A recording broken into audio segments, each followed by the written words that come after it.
Greetings, Commander, and welcome to the breach.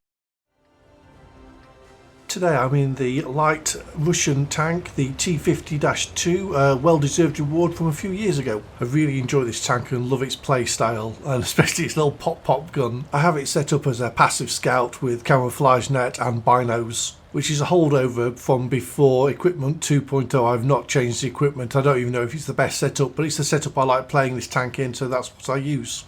Here we are on the D-Day map, and I'm rushing to get some spots in the central area where the lights and mediums go to play. Well, the first spot is this setter, and he's going very deep. He's being very aggressive. I back off, and I'm very surprised when he comes over the ridge.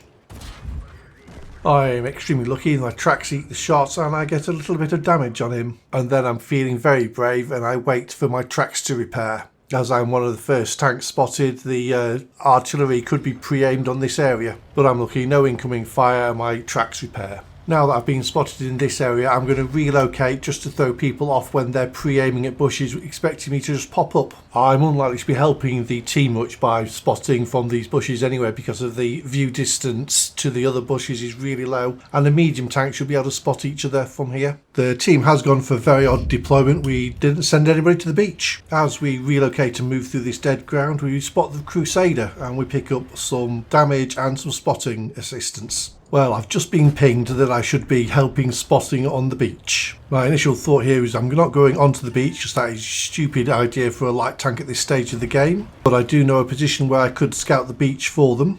But with that SU-100 being on the corner, that means that spotting position is it's past its usefulness because I won't be able to spot them at distance. So my idea is just to go and support the TDs on that corner. My pop gun won't do much damage, but you never know, I might be able to track something and help in that way.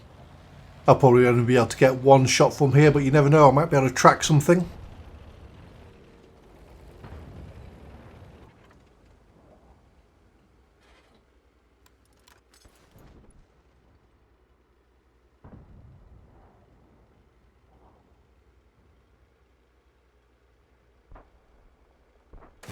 As you can see, I don't hang around. I take my shot and then I move out of the way. Fire and manoeuvre. Arty might be pre-aimed on this area because of the stationary tank destroyers, and I don't want to become the centre of his attentions.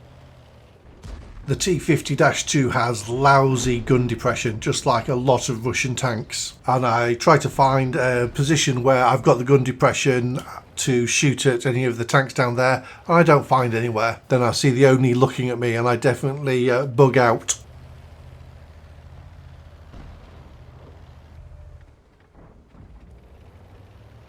Well, this position has fallen. I need to go unspotted and relocate and get myself into a very useful position.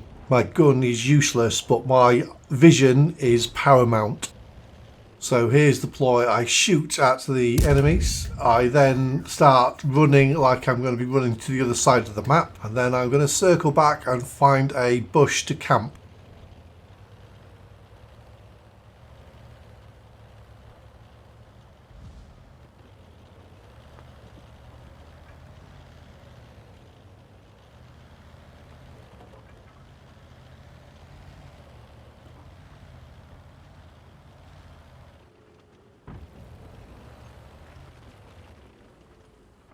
In a bush, let's get the camouflage net on and the binos up. When you do this kind of manoeuvre, you really hope that your supporting tanks realise that they don't need to spot and they can do the double bush or single bush technique and fire without being spotted. I just need to hold my fire and let this scenario play out.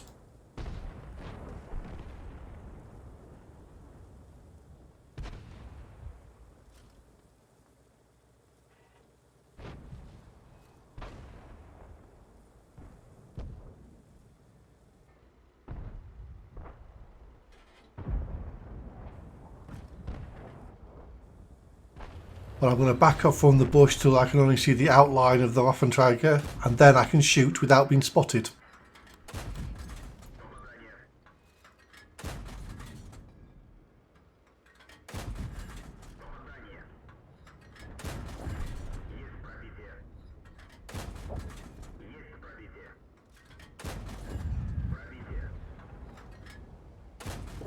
Well, I got the kill on the Ramatel Borsig, which was nice, killing a tier 8 tank destroyer. As this has been playing out, we've lost most of the tanks above the cliff, and the 53 TP has been swarmed.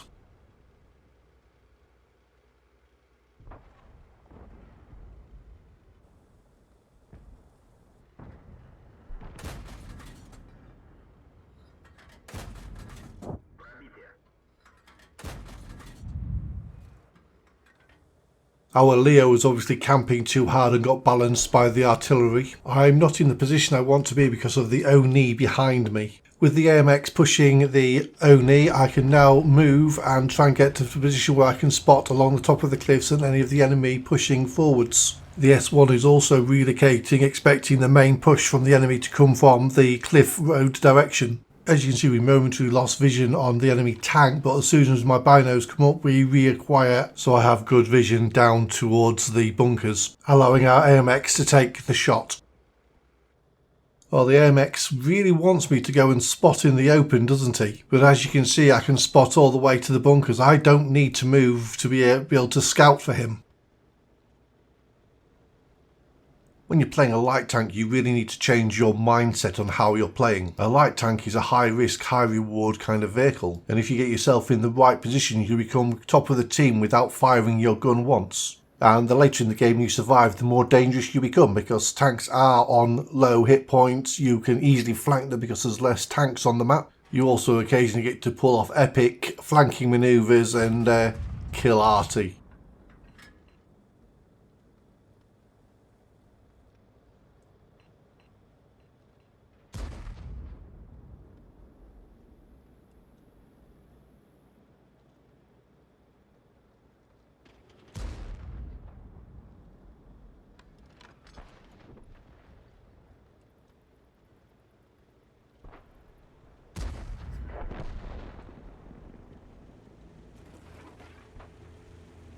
I have reason to believe this AMX is disgruntled with the way I'm playing. So much so that he didn't actually take a shot at the enemy AMX that was advancing on us. Now I need to make a decision here. I could either A, support the douchebag in the AMX, or go and support the other light tank. Guess what I'm going to do?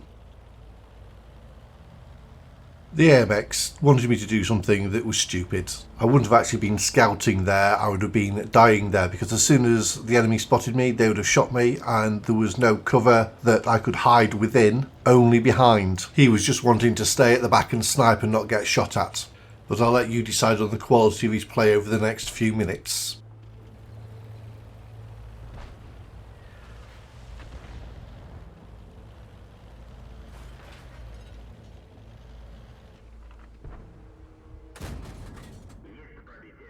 We do get a few shots in at the Jagdpanzer. Unfortunately, the LTG pushes too hard and gets sent back to the garage.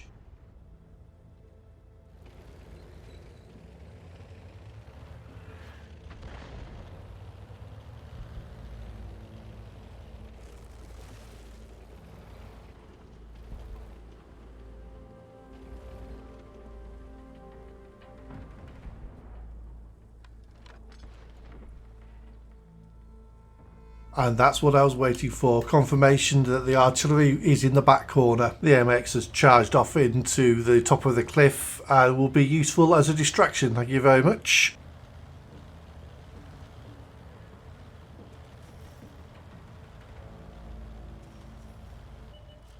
I spot the artillery and I charge the artillery down. The reason is I want to be spotted, so they might turn their guns around away from the AMX and give him a chance to do some more damage.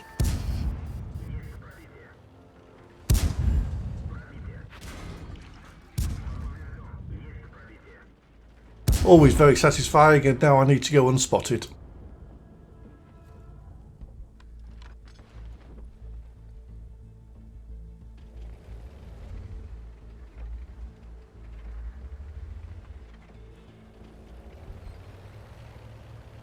Oh, the AMX is pinging me, surprise, surprise. Obviously he thinks I'm in the wrong place and not doing enough to win the game.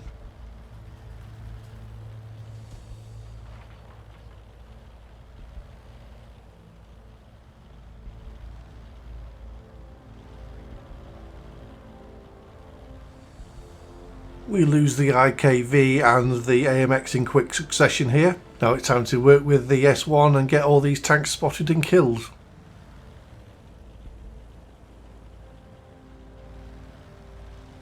Hopefully what I've shown from this is that you do not need to rush and go and scout because a heavy tank or a TD is demanding that you run up into an open area so they can get one extra shot kill.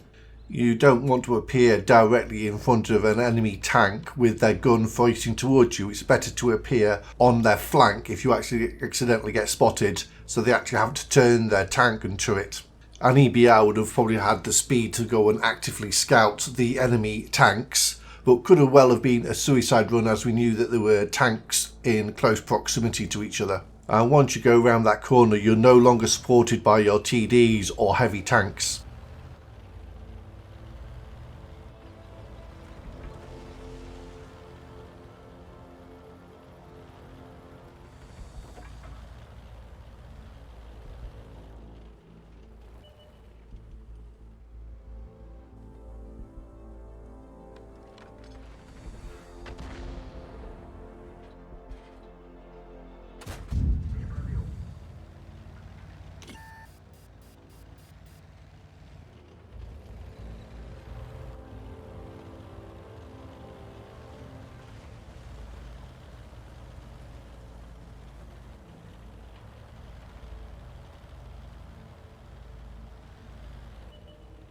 Speed and manoeuvrability.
I got 1.3k damage and did 1000 assisted.